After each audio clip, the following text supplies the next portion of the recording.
Working Drummer. Now kick it. This is the Working Drummer Podcast, serving up perspectives, experiences, and stories from ground-level working pros. Advice, tips, and secrets on how to build a career in the music business. Hey everyone, Zach Albetta here, and you're listening to the podcast Working Drummer. I'm excited to be a part of the team producing it, and it's one of 3 podcasts that will now be available to you through the Merge Network. The other 2 are Nick Ruffini's Drummers Resource. Nick has been heading up the Drummers Resource website and podcast for a few years now, and is just doing great things with it. Really great interviews with legendary drummers and a website full of articles and tools for drummers of all levels. And the other podcast is the Daniel Glass podcast. You all know Daniel as a great performer, author, and clinician, and he's going to be sharing his unique perspectives on this new podcast. He's just a walking encyclopedia of drum history, from the styles and artists to the drums themselves, and he's going to go in-depth on a lot of that stuff, so I'm looking forward to checking that out. You can subscribe to those by going to drummersresource.com or danielglass.com, and you can listen to them directly off of those sites as well. As for Working Drummer, I'll be sharing interview duties with its founder, Matthew Krause. We'll be trading off interviews every week. I'm very grateful to Matthew as well as Mike Jackson for bringing me onto this project. They've done an amazing job getting this concept up and running in the last year. And as you heard in the intro, that concept is interviews with drummers who might not be household names in the drumming community, but who have busy careers performing in all sorts of contexts. My first interview for Working Drummer is with Matt Johnson. Matt is a native of Southern California, where he still lives, and has had a long and varied career behind the drums. He's currently the drummer for the Tony Guerrero Quintet, which is also the backing band for actress and singer Jane Lynch. He is the director of the percussion department for Fullerton College in Orange County, and he has quite a unique thing going on with the Drumset studio there, both in terms of the curriculum and the gear in the room that he uses to teach there. So here we go. Hope you enjoy my conversation with Matt Johnson. Matt, thanks so much for doing this, man. It's absolutely my pleasure. Welcome to the Digital Drumset Lab at Fullerton College. Yeah, let's start here before we get into your gigging life. Tell us about the room we're sitting in right now. Well, this room is a result of a couple of ideas I had, and it now, from what I understand, is the largest of its kind at a public institution. We have 12 Roland TDK and TD15 kits all hooked into a network. So just like a piano lab, I can instruct up to 24 students. Each one of these has a junction box for 2 students. Mm-hmm. So when I have a full class, I have drummer, producer in every chair. And I can lecture and demonstrate, and then the kids are allowed to, they're college students, are able to practice on their own frequency, and then I can have a one-on-one conversation with them, and it has done for percussion and drum set instruction specifically what the piano lab of a generation ago has done for piano and music education. We can get so many people in a class and so much information in front of them, and they immediately put it into practice. I mean, I lecture for a little, and then they're just working. Yeah. It's quite a room to walk into, and I took a panoramic shot of the room that I'll put up on the site with the interview. Cool. But can people find out more about it online? Yeah, they can indeed. For information on Fullerton, they can go to fullcoll, FULLCOLL.edu. And we also, the percussion department has a website, and we just launched it, and I believe it's fullertonpercussion.com. I'll have to double check that. Okay. Yeah. Cool. And you can always leap from my website, drummermattjohnson.com. Great. So tell us a little bit about the gig with Jane Lynch and how that came about and what that entails behind the drums exactly. Well, you mentioned I'm a part of the Tony Guerrero Quintet. Tony and I have collaborated for somewhere between 15 and 20 years, and the Tony Guerrero Quintet is the latest incarnation of the many groups that we've created together. And Tony is a trumpet player. Tony plays trumpet, but he's also a very talented keyboardist, and friends with Mr. Tim Davis, who was the choral contractor, arranger, and producer for Glee. Cool. And so when Jane knew that Glee was ending, I believe the story goes, she went to Tim Davis and said, I'm starting a show, and it's going to be a cabaret show. I want to do a touring live act. Can you recommend a music director? And he recommended Tony. Mm-hmm. And so Tony began collaborating with Jane. And it was originally just going to be a piano trio, and then halfway through the book, they decided they were going to do some tunes from Annie. She was on Broadway in Annie, playing the Miss Hannigan part, and it required a woodwind artist that doubled on clarinet. So he said, "Okay, I can do that. We'll go piano trio plus clarinet, I guess." And then a little later, they said, "Well, wait. Now that we have a woodwind player, you could do some two-horn things like you do in your quintet." And he said, "Well, no, not if I'm playing piano." Right. And then they said, "Well, hire another trumpet player." And he said, "Well, I'm not going to hire another trumpet player to play trumpet in my band. Right. Why don't I just hire the piano player that plays in the quintet?" Right. And they said, "That sounds great." And I think Jane was probably hesitant initially, but she came to our first rehearsal. It was her by herself. She has no entourage. Mm-hmm. She came down. It was Tony's birthday. She brought Tony a birthday cake. I don't think they'd met before. Nice. We were just going to do run-throughs of the material. And we played the first tune, and she said, "This is great, done, I love it, what's next?" And it's been a love fest ever since. Kate Flannery from The Office, mm-hmm. who played Meredith the Drunk on the TV show The Office, is also in the show, along with Tim Davis. And then again, it very organically, at some point in the process, they said, "Well, we were going to have an opening act, but it sounds like you guys could just do it." So we open the show. Cool. And we do several tunes, and we do some of the stuff from our nightclub act. Mm-hmm. And then we introduce Tim, who's a fabulous singer, mm-hmm. and produced all 800 tracks, vocal tracks for the show Glee. Wow. Yeah, for how many seasons that was, I don't remember. But he did every single one of those. He's a great singer. And then he introduces Jane, and then Jane comes out, sings, and then Kate comes stumbling into the act. Her character is very confused and doesn't know why she's there, but Jane invites her to stay. So it's a musical comedy extravaganza. It really is. Jane's got great singing chops, and they do some tight harmonies on a lot of stuff. Mm-hmm. And the show was very structured, which I believe is how she works. And then within that structure, it's gotten very, very loose. Mm-hmm. She's now doing a lot of takes to the band. Most recently, after a completely natural, organic conversation we had in the van one day about, she mentioned that the song Puff the Magic Dragon made her cry as a child. So we all thought that was hilarious. Mm-hmm. And so she challenged us, "Well, what songs made you cry?" And so we all started talking about that. So we finished the show now with a tune that we call the Songs That Made Us Cry as Children medley. And it's quite depressing and funny. Yeah, it's hilarious and funny. But anyway, it's been a wonderful run. We're going to take a little break for the holidays. Jane's got a new show that she's currently in production with, a new TV show called Angel from Hell on CBS. And we resume in January. Are going to go all the way to July. Cool. Yeah. So what musical ground does the show cover? Good question, because we were told it was going to be a cabaret act, which typically is kind of show tunes. Right. And we range from the tunes that a couple of tunes originally there was a couple of tunes from Annie in it. One of her encores is from Annie, the big Miss Hannigan feature, Little Girls. Mm-hmm.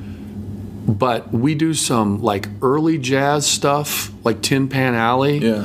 And then a lot of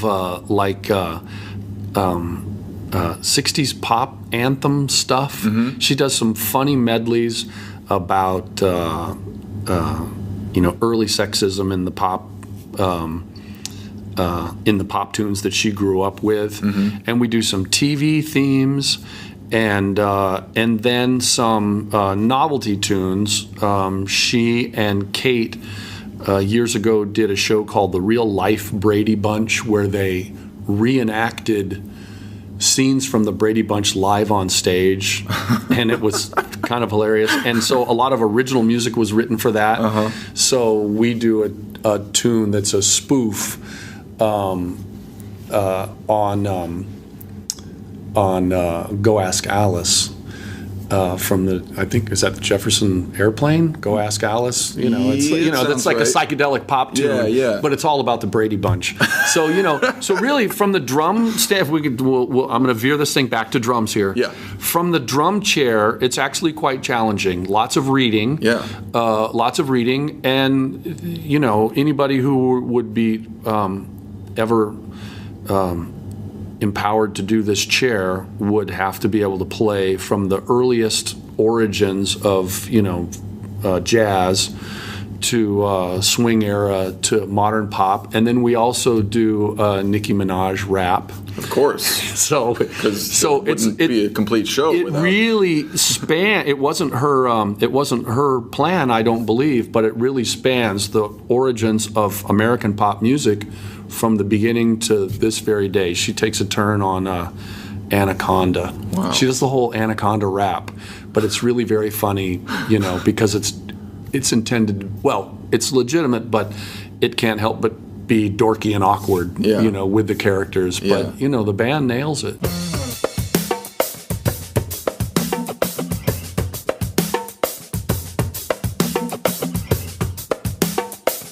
So there are obvious challenges to cover all this ground stylistically. Yeah. But one thing I thought of as you were talking about all that is like, what gear do you use? How do you choose gear to cover all this ground? Right. Well, my setup for this particular gig is very straightforward. I mean, I use a standard 4-piece kit. It's all backlined. I literally it's Zach, I'll confess, this is on so many levels has been the most wonderful opportunity to date for myself. I travel with a tiny little Vic Firth stiletto stick bag with 3 pairs of sticks, brushes, and castanets. That's what I travel with, and the book, and the rest is backlined. But I only request a standard 4-piece kit, and my cymbal setup is relatively medium, and I mean I could tell you specifically what it is, but I request the brands that I have a relationship with, which are Mapex drums and Paiste cymbals, and I even have on my rider that I require to have new coated heads on top, and I request my most favorite head, which is the Aquarian Modern Vintage, and Modern Vintage 2 for the snare. It's a 2-ply, I think it might be 2 10-ply, 10 mil rather.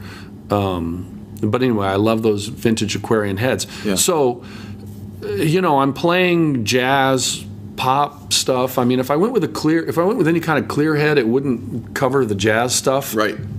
And I'm not hitting so hard that the coated heads still aren't just really warm and bright for the pop stuff. And if they are in fact new, you're out on the road, you don't know what you're going to get. And if I get a kit, I just as soon have the heads just sort of thumb tight on the drums so I can just dial them in the way that I want them. Right. And I find that I can very easily dial up the Aquarian heads, and they are quick to not only tune but stay in tune. And so rather than they say, oh, these already have heads on them, they've only been played a couple of times, I gotta put them where I want them anyway. So I just as soon have it just them be new. But here's a tip for all of our drummer friends. I put on my rider that I give them my list of stuff, and then I say any substitutions need to be confirmed by the artist. So invariably, I go into these different markets, and maybe they don't have the Paiste Dark Energy in their rental stock. So I find out what they do have, and then we develop a conversation, and they're, in every case, more than glad to accommodate or come as close as they can to whatever they have. So now I have these new friends all over the country, and I'm lucky that Mapex has a lot of product out there, and a lot of backline companies are using it, and it's what feels comfortable to me. Yeah.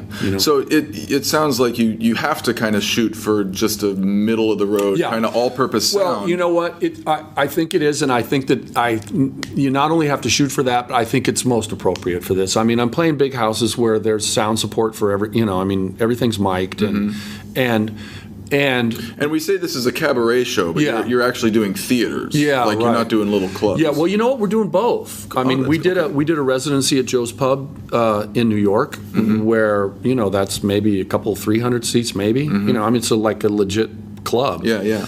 But we did 4 nights there, which is great. Right.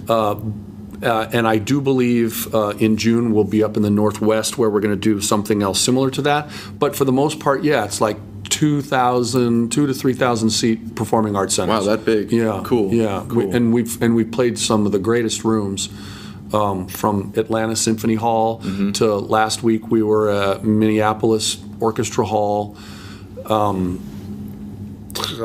a bunch of other really cool like historic theaters. Yeah, I love those rooms, man. We were in. I can't think of the name of the theater, but it was this beautiful theater in Austin, Texas. 100-year-old theater. It was built for live theater. Yeah. It's probably been everything, including a movie theater, and now they restored it. I love walking into those places where you just walk in and you can tell it's just full of ghosts. Yeah. And so much cool music has happened in that room. Yeah. I want to backtrack a little bit because you, like so many musicians in Southern California, got your professional start at Disneyland. That's right. So talk a little bit about what you did there. That's right. I actually studied commercial music right here at Fullerton College. Grew up in Orange County, and so this was an obvious choice for me, and did my first Disney audition right after my second year here, and got hired full time. And the original thing I got hired for was their traditional Fantasyland parade, their holiday parade. But I was a part of what they call the Alpha Unit. And unlike all the other groups that came in for the parade and then went home for the day and then came back and did the second parade, we stayed in the park. So my very first gig with Disney was actually a full-time, union spot in the park. And we would play in we'd lead the parade. It was the fanfare trumpets, and I actually played timpani. A poor dude pulled a set of timpani on wheels, and then I played with the fanfare trumpets. And then we would do we'd do sets on top of the castle during the day, and then the other part of that Alpha Unit became the Dickens Brass, and they did traditional holiday stuff in the park. So from there, I used to be able to say that I've played every show in the park except the Polynesian Review because they hired Pacific Islanders for that gig. Right. I know all those guys, though. So I did everything from playing character shows. I opened a show called Fantasy Follies, which isn't there anymore, and that was on the former Carnation stage. Played a show every summer. We'd go over and do a show called Showbiz Is, The Kids of the Kingdom, in Tomorrowland. I worked with a Pearly Band, and then got with a group called the Jazz Miners over on the French Market stage, and some of those guys are still there playing in the Jambalaya Jazz Band and Royal Street Bachelors. Yeah. I subbed during my tenure out there many times on the world famous Disneyland Band, and enjoyed that experience. And we also did special events. They used to have a program they'd call Target Market Tours, where they'd travel the country promoting Disneyland to travel agents and rental car companies and their executives and stuff. And so we would take a full Disney show on the road, and I did that off and on for a couple of years. Wow. And it would be kind of a hybrid show. So they'd bring a book and they'd say, this is the show, and we'd be expected to read it and nail it, and oftentimes play with a click track. because of the character voices, and if we were just taking a small complement of musicians, there'd be string sweetening and stuff on there. So we'd, I learned how to play with a click track, and that was all invaluable training for me. I owe a lot to my time at Disney. It was a fabulous time to be there. That I'm back out there now in the sub pool supporting a couple of groups on the west side there. But back when I was there in the 80s and very early 90s, that there were so many live shows, not only in the theaters but on the street, and all kinds of music being played. It was all very demanding. Yeah. And those shows would get pulled out to go to the hotel and do a special event. We'd have to modify it and quickly on the fly play these two tunes and then cut to this. And so it was really, it was my graduate school working at Disneyland, learning to play those shows. But then from there, I got with a group called the Palm Springs Yacht Club, which was a very stylized hot 20s comedy band that toured for several years, alternating between the Smothers Brothers, Julie Andrews, and Rich Little. And we did Vegas and Tahoe and Reno. And it was like a full, you go to Vegas and you'd work 2 weeks. Then you go to Tahoe and you do the same show. And so we were a support group for those. They were all with the same management company at the time, and I think that's how we got the gig. And so I was on the road full time with the Yacht Club when I got a call from my former band director here at Fullerton College, who had gone on to become the Dean of Fine Arts. And they said, I did a TV special with the Smothers, and back before cell phones and the internet, he found my number and said, hey, we have an opening, would you consider doing some teaching? Well, little did he know that my wife was about to pop with our first child, and I said, yes, I will take a teaching job. I was trying to figure out how to be in town. And I got to tell you, Zach, I hated it because it was really trial by fire. I wasn't trained as a teacher, and he offered me the whole program, and I wasn't halfway through the semester, and I thought, I'm really going to let this guy down because I can't. I was still trying to play gigs, and it was a full-time thing. Yeah. And I said, I'm really sorry. This isn't going to work out. And he said, well, now hang on. What is it you want to do? I said, what I'd really like to do is write a curriculum for drum set, because drum set wasn't being taught. So when you came in, it was all percussion. Yeah, it was beginning advanced percussion and percussion ensemble. And honestly, I can say at this point in my career, that I was faking my way through the percussion ensemble stuff. I'd marched drum corps. I mean, I had studied mallet etudes in college, but nothing that I had kept up. And I thought, this is a disservice to, obviously to the students, but to my friend who had taken a chance on me. And he said, well, hang on. If you want to write something for drum set, let's do that. Let's hire another guy to do the stuff. And so they let me pick somebody, and that person is now has changed over 3 times. They've all been fabulous percussionists and friends, and have all gone on to do other things.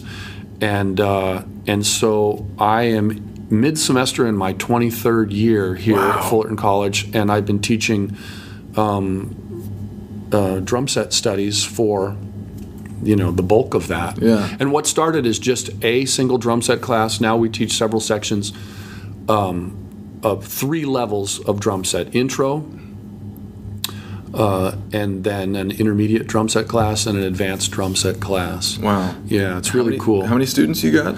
Well, the semesters, it's those classes per class, they're, 15 students or so. Yeah. They're on the small side, but I've had semesters as many as 24, which is why we have this particular configuration with 12 kits, and we literally can accommodate 24. Everybody's on headset. Everybody's engaged all the time. That's a huge number of students for the size of school that this is and the type of school that this is. Well, it so happens that Fullerton College is the largest. We have the largest enrollment in music in the entire California Community College system. I mentioned to you before, it's the oldest continually serving community college in the California community college system. Right. We just celebrated our centennial in 2013. Had a year-long celebration there. Gosh, it's 2015 already. Yeah. It's almost we're almost done with 15. I know, man. Yeah. So anyway, I've been teaching here. So it took me a while, and he really caught me as I was going out the door, because I was passionate about teaching. I just didn't have the right platform, and now I have developed, I believe, a curriculum that's very practical based on what I've learned in the trenches, both from a reading and literacy standpoint, and also, practical, applicable musical styles. I think I think one of the problems with a lot of college programs, and it's not just limited to music. I think a lot of collegiate studies. I think there's somewhat of a disconnect between what you focus on in college and the skills that you actually have to use in the professional world. I, as a drum set instructor, have done my best to try and keep people thinking about what they can actually apply in the real world, without saying, formal etudes are a waste of time. I personally didn't want to play mallets growing up. Would a vigorous mallet immersion made me a better musician? Probably. Better understanding of the whole global music world, but I just wasn't drawn to it, and I have sent many students off to 4-year institutions as percussion majors, and I know that you can relate to this. You're still required to take piano, but you're also still required to play a mallet recital every semester, and if you want to be a drum set performance, there are some places where you can just do drum set performance. It's kind of what I did by just being a crummy student. I just kind of blew everything up. I became a drum set performance major just by blowing off all my other classes. But I still took piano and I still took theory, and it's been invaluable. I would not have been able to survive. But I'm in a different place in my career arc, and I see my son, who's 23 years old, just graduated college. He is producing songs from vast libraries on his laptop, and writing TV cues on his laptop. The kids from across the hall, the music technology lab, are coming over with their thumb drives with their Pro Tools projects. They're playing beats. They're uploading the sounds and the loops from the kit. They're taking them over and doing it in reverse. They're recording some beats here and taking them over and applying there. At least they're playing drums, as opposed to just entering them with their fingers, which they can easily do. Right. But like you said, it's not that practicing formal etudes is a waste of time. No. That will invariably make you a better musician, without a doubt. I gotta believe that the stuff you're talking about that these kids are doing. Is going to be more applicable to a career in music in the 21st century. And you don't even have to go like high tech. I spent the better part of 10 years practicing marimba hardcore in high school all the way through grad school.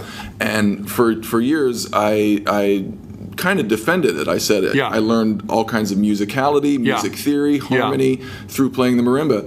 And a couple of years ago, a friend of mine that I went to school with said, but I don't think of anything that I learned on the marimba that I couldn't have learned on piano. Well, yes, except that you had to tap a whole different physical and mental discipline in order to learn that instrument. You could say that about anything. I didn't learn anything more on the saxophone that I could have learned on piano. Piano, since I came to college without a melodic instrument, the piano, I called it my calculator. In fact, I would write for every theory test I took, I wrote on the corner of every page, I sketched out a keyboard so I could count half steps, right? So I could literally do the math. I think of music very spatially because I didn't have a melodic instrument to relate to. So had I immersed myself in mallets, I would have certainly had a better understanding. One of the most convincing voices to sort of morph into a more what is considered of the moment performance and production certificates here at Fullerton College said to me one time when I said, who needs, if you don't want to play mallets, you shouldn't have to play mallets. He said, but when are you going to expose yourself? And he began naming all the classical artists. If not in college, when are you ever going to expose yourself to this music? And I thought, okay, great. So this is what I came to, Zach. Because it's hard work no matter what you want to do. You want to play the drum set, it's hard work. I think people gravitate to it because you can look at a drummer and say, okay, I understand what he's doing. So I think a lot of people think playing the drums is easy, but you really have to be passionate about it. So if a student comes in and they're just really resisting playing mallets, we have a conversation. Well, I have a conversation with students in any regard. What are their goals? What are their goals? We're serving a broad range of goals here at what is a community college. We have students who don't have the grades to go to a four-year college. We have students that can't afford to go to a four-year institution. We have people that just, the reality of their life is they have to work full-time, and this is how they're doing their studying. Right. We have people who are enrolled in certificate programs, so they're coming here to get a certificate in any number of careers that Fullerton College offers. Retired people and returning military and all the above. So I say to my students, what are your goals? What do you hope to glean from here, and what's the plan? Where are you going? And somebody says, I'm playing drums in my church band right now. I want to start a band, and I think I want to write some songs. Okay, I have a list of recommendations for that. But another guy that says, I was in the orchestra at school, and I marched drum corps in the summer, and I'm really thinking that I want to, go orchestral. Then he gets 100%, of that direction.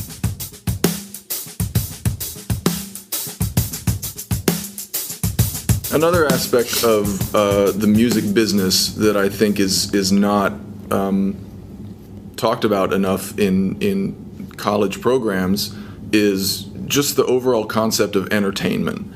And if you guys go to Matt's website, it says Matt Johnson, drummer, entertainer, music educator. Yeah. So talk about whether it's at Disneyland or Jane Lynch, or it seems like all the gigs you've done are definitely geared towards entertainment as opposed to art. So what is your philosophy about music as entertainment? Well, I think that it's paramount.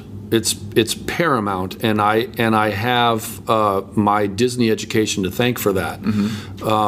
Every group that I've ever been in, and I used to say that the majority of the work that I do is stuff that I created, and I can safely say that all of the work that I do now is something that I created or is a result of a relationship that I have cultivated.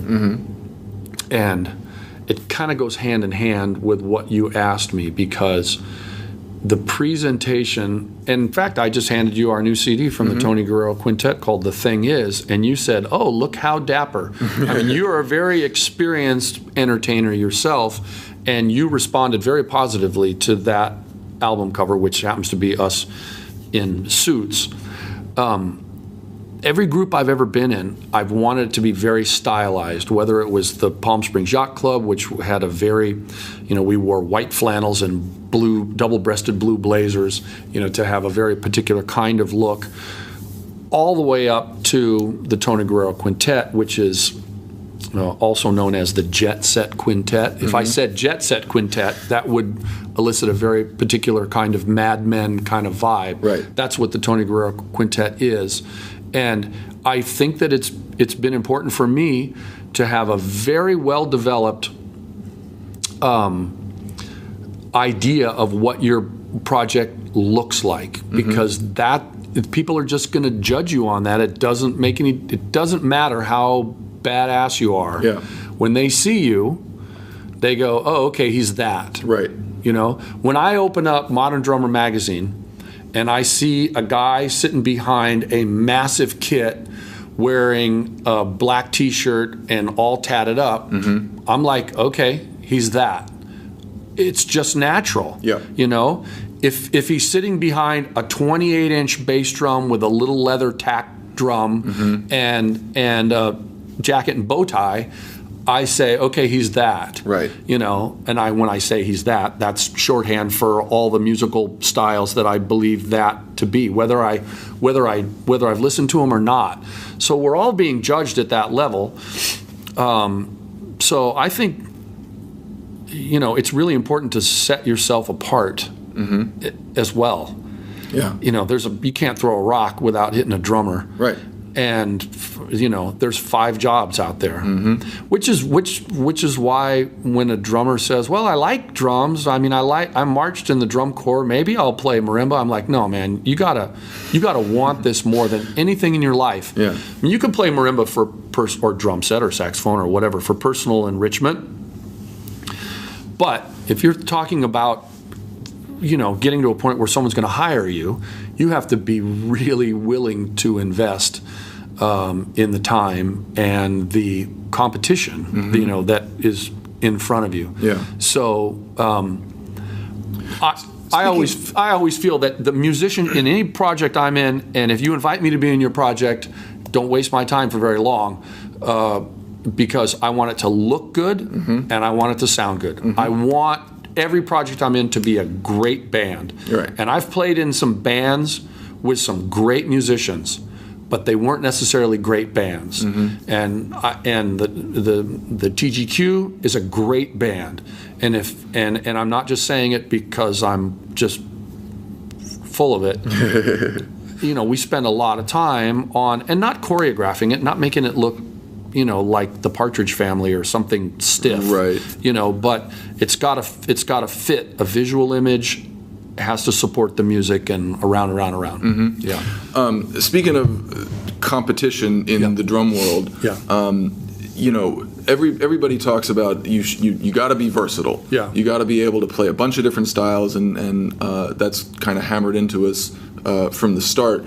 But one of the things that I've sort of come to realize, especially in LA, is that if you're in a big market like this with a lot of competition, it doesn't necessarily serve you to be versatile. Right. Because if you, like, you know, say you're proficient in jazz, Latin, rock, and musicals. Yeah. If you can do it, like, all of those things. Yeah.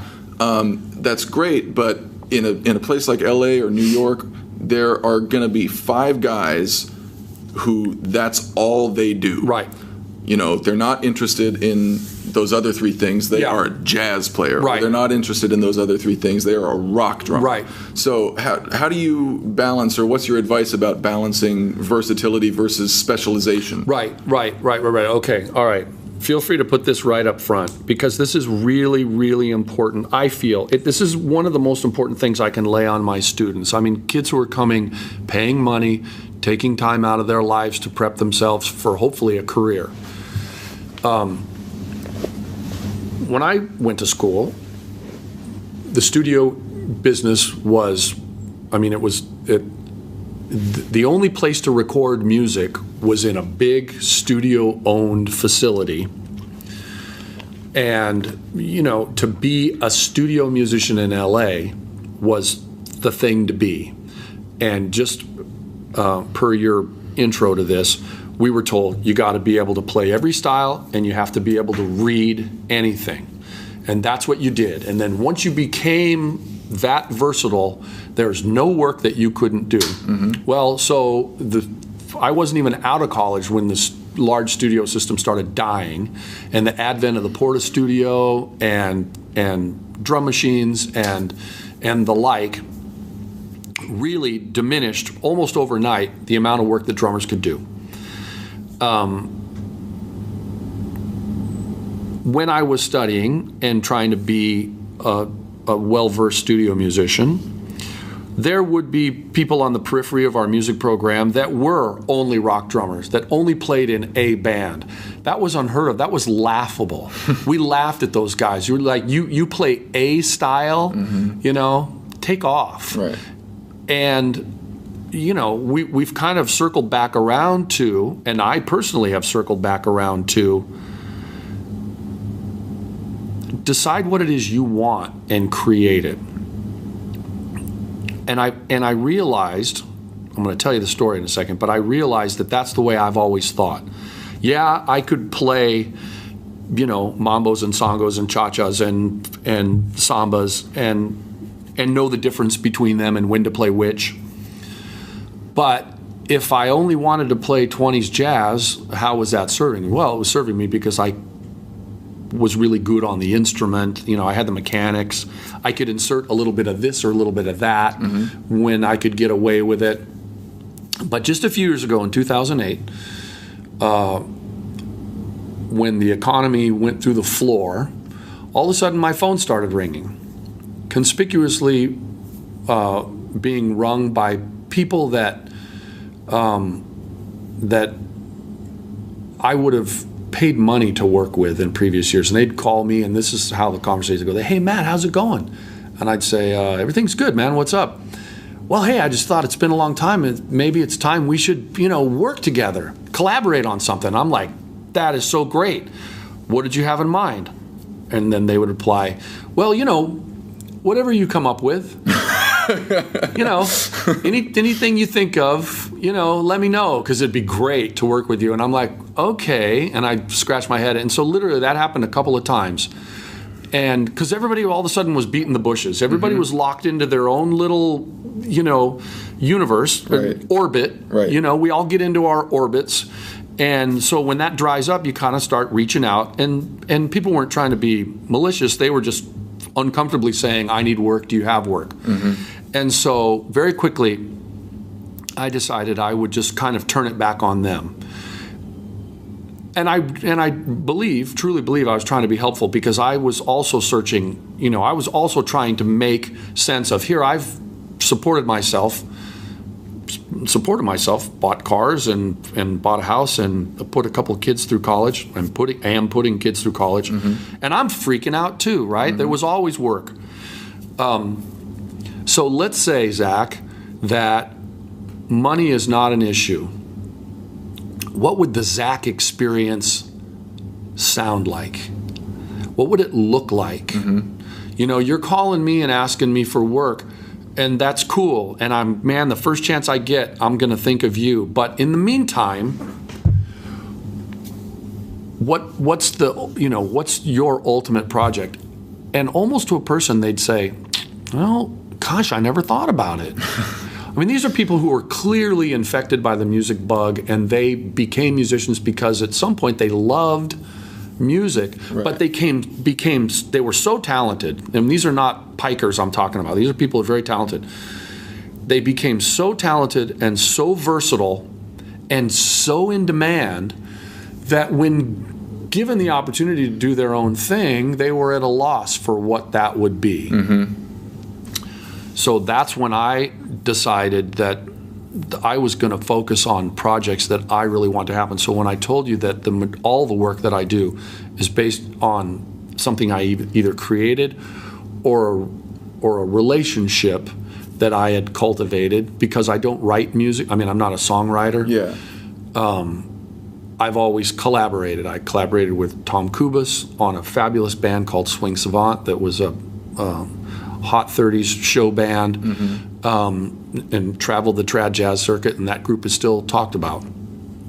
I've been on this journey with Tony Guerrero through groups called Swing Fest and the Hi-Fi Quintet and the Jet Set Quintet, and now we're taking over Tony's name because he got the MD gig with Jane, and we're just riding this thing.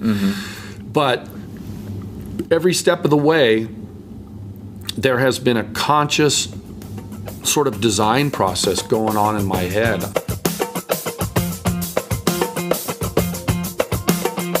When I was a young kid coming up, I'd ask guys, what are your tips? And they'd say, well, you just got to figure it out, man. And I thought, you know what? You're clearly where you are for some reason. How'd you get there? Mm-hmm. And at this point in my life, 57 years old, I realized that I could tell you how I got to where I am, but that's not necessarily going to be a recipe for you to do it, right? Right. So it's got to come from you. Right.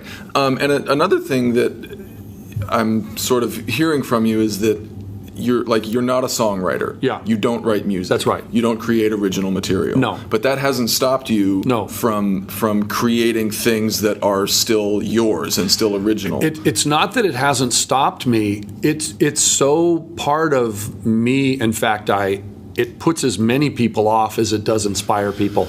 I can't help but start to produce something that I'm in. Mm-hmm. I was in a group recently. They became aware of me, and they have a very stylized thing, and it's a really sexy concept. And they said, man, we want you. You could help what we do. And mm-hmm. I came in, and I learned their book, and I learned their show. And at some point, it became obvious to me the changes that I would make. And I took a meeting with them, and I said, this is how I see this thing moving forward. Mm-hmm. And they were like, well, we don't. And I'm like, well, you invited me to come in to give you some feedback, and we kind of ended up at loggerheads. Right. Because I believe, in all humility, they thought that I would be someone who could, continue to grow their thing. But what they may not have considered at the time is they were doing exactly what they wanted to do. They just didn't have the work. So they wanted me to help them kind of, become more employed, more employable. They didn't want you to change their act. Right. And I'm like, well, you know what? Since we're talking about getting better gigs, bigger venues, away from a jazz club and more to like a casino stage where people don't know anything about music, mm-hmm. Now we're appealing to people that don't know anything about how great you are on the saxophone. They just want to look at you and enjoy. I think you have to play at a really high level. It's just a given. Mm-hmm. At least that's what I feel personally. Mm-hmm. And then create a visual presentation that is pleasing. Right. So here you've got this musical package. It's really slick. I think we need to maybe block our performance a little like this. Don't play in places where the stage is going to constrict this size ensemble. Maybe turn down some of the cheapy gigs, which is kind of another thing. People are so desperate to work that they take gigs below where they envision themselves. Right. And then guess what? They never get to where they want to get because they mm-hmm. just get pigeonholed by people who are seeing them there, right? Mm-hmm. So, which is why a pop act that comes out of nowhere, or which is why you have to spend, millions of dollars to produce an act that's worthy of being at that level, because it takes lots and lots of rehearsal and lots mm-hmm. of, lots of producing and lots of, directing and to make it appropriate to be consumed by a mass market. Yeah. So, what was your question? Because well, we were talking about.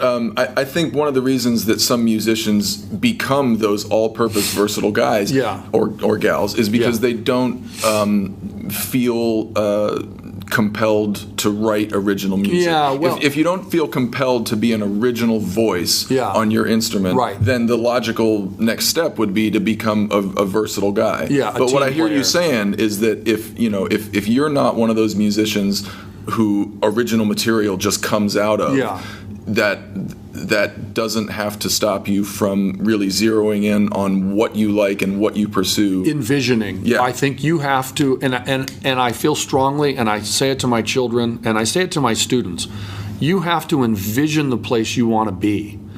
Because if you can identify that, That's the hard part. See, that's what I mean. I was talking to seasoned studio musicians who didn't have a vision for themselves. They just knew the phone was going to ring, and Right. they were going to go be that hired gun, Right. and nail whatever that request was. Show right? up and read the thing Show up and- and just kill it, Yeah. right? And all of a sudden, when that opportunity wasn't there, I mean, that's a tough realization. When you have come up through the ranks knowing that you put a piece of music in front of me or you ask me to do whatever it is in performance and there's no way I can't do it.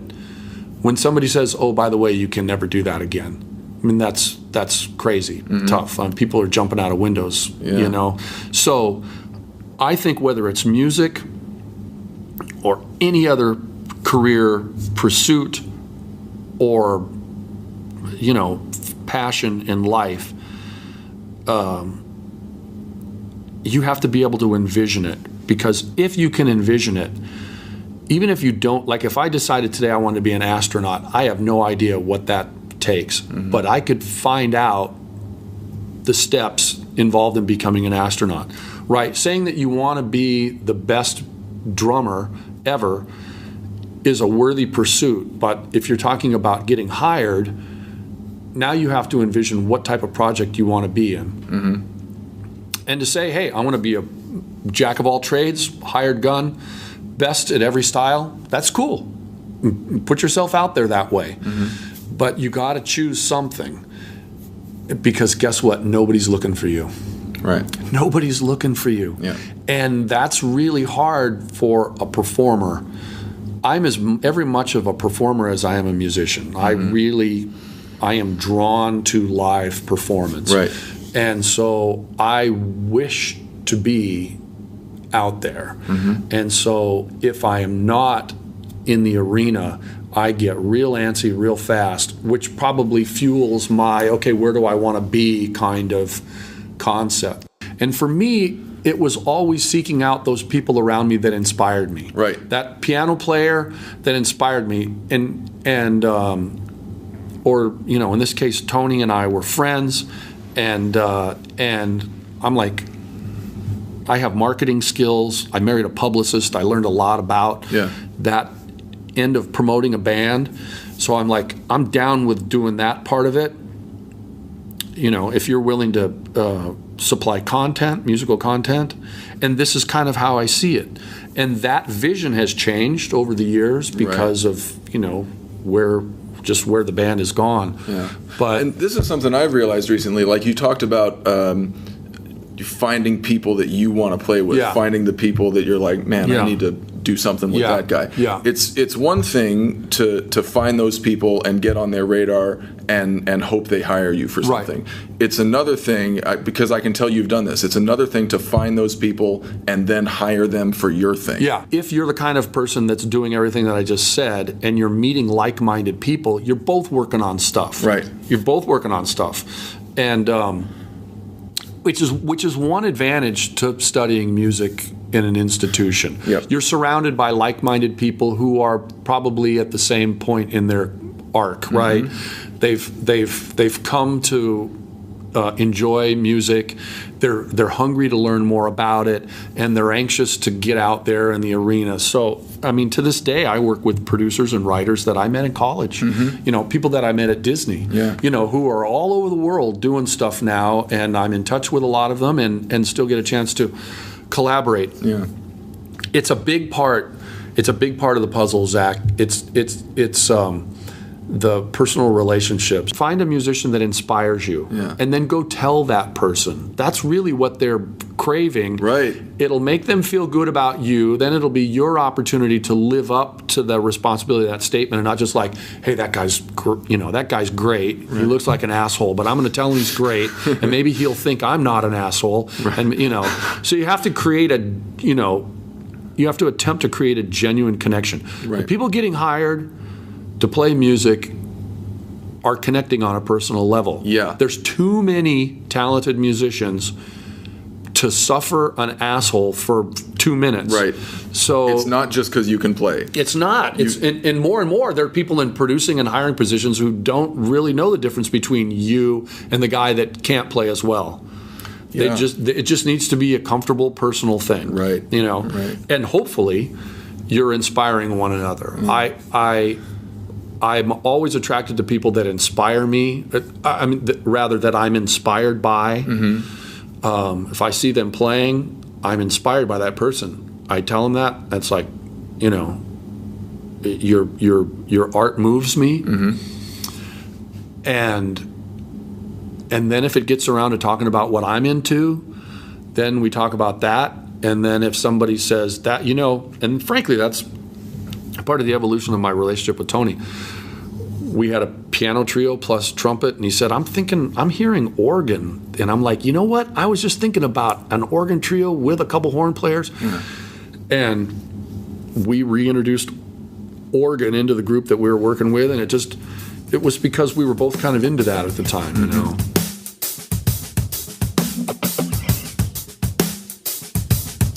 The last thing I want to ask you about real quick is clothes. Yeah. Because I think you and I are both kind of sartorially inclined. Yeah. And it's not a gimmick. I like wearing nice clothes. Yeah, me too. I like wearing nice clothes. And you know what? It's maybe you've experienced this. Sorry, I'm interrupting your question. And I've so enjoyed our visit, and I apologize if this ends up all seeming long-winded. But I find myself now going to things where I'm dressed appropriately, and people are like, "Whoa, what are you getting married today or something?" They're really put off. But okay, so ask me the question. Well, no, I was just wondering about what are your thoughts about dressing the part for a musician? Well, there's two things. I mean, I lived very near the beach and live in a beach culture, and I wear T-shirts and flip-flops all the time. But if I'm going to, if I'm going to a public event or something, I'm not going to wear a T-shirt unless I'm trying to cop like a T-shirt under the jacket kind of vibe thing, right? So playing the part as a musician, there isn't a musical situation, well, at least if it's a public performance, where there isn't some kind of uniform required.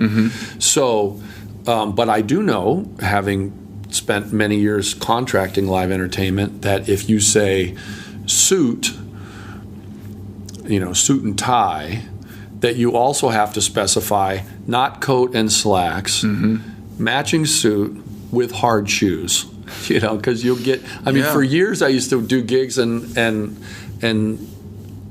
tell guys, it's a suit and tie gig, and people would come with a shirt and tie and a little zipper windbreaker. So now you're on the gig and you have to decide, is that because one, this guy doesn't know, or two, maybe he can't afford a jacket, or three, is he just being a passive aggressive dick, and now you got to have another kind of conversation with him, right? So no, dressing like a grown-up is something that I enjoy at this time of my life. Yeah, and you talk about earlier we talked about people like they listen with their eyes. Yeah. Right. Yeah. And you were referring to that in the context of an audience to the musician. Right. But it also happens between musicians. Oh, sure, like it does. from a band leader to the guy he just hired. Yeah. Yeah. So I wanted to get your thoughts on that, because I feel like a lot of musicians who are younger, who just got out of college or whatever, it's not necessarily their fault that dressing is not necessarily on their radar. That's right. Because they've been focused on music. Right. Or if no one's ever taken the time to, if they didn't have to dress up to go to a wedding or a funeral or a job interview or Easter or whatever. Yeah, I get it. Look, it's the bigger question is appropriateness. Right. And when I get called for a job, I want to know, if somebody says, can you work on this date? It's a 4-piece rock gig. And I'll say, okay, yes, I can. What are we wearing? And if they just say, well, it's just a rock gig. And I'm like, okay. So to me, then that means it doesn't matter. Right. And probably I'll end up being the best dressed guy in the gig. Right. But as far as clothes go, like you talk about having, one drum set, and you got to make that work for a bunch of different gigs. Yeah. If just buy a black suit. Yeah. Everybody just buy a black suit. Buy a black suit, you can get away with that. Now, if you read a fashion magazine, they would say black shouldn't be your first choice. You should have a gray or blue suit and then black, because black is appropriate, not appropriate for day wear, but like you said, 95% of the time, black suit's going to work for you. In fact, for performers, especially. For performers, you can wear that with a coat and tie, or you can go black on black.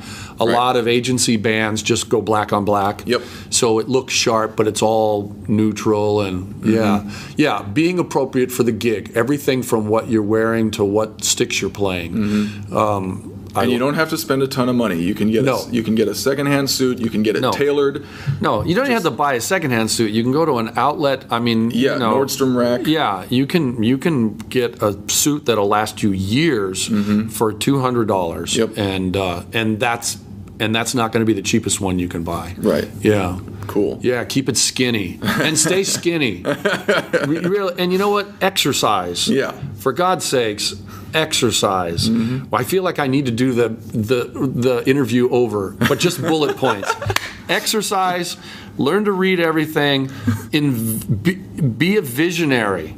Be someone who has a vision. Where can people find you online?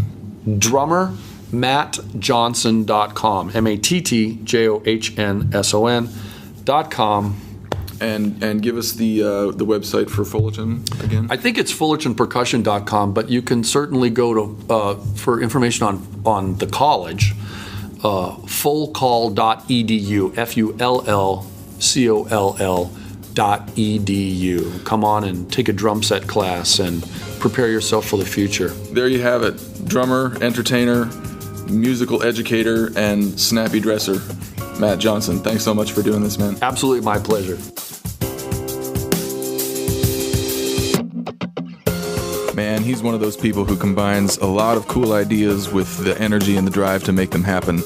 It's really inspiring. Thanks to Matt for doing that interview. Check him out at drummermattjohnson.com and look for him coming to a venue near you with Jane Lynch in 2016. Don't forget to check out the other podcasts on the Merge Network, Drummer's Resource with Nick Ruffini and the Daniel Glass podcast. Thanks again to Matthew Krause. I'm very excited and grateful to be a part of the Working Drummer team. And thanks to you for listening.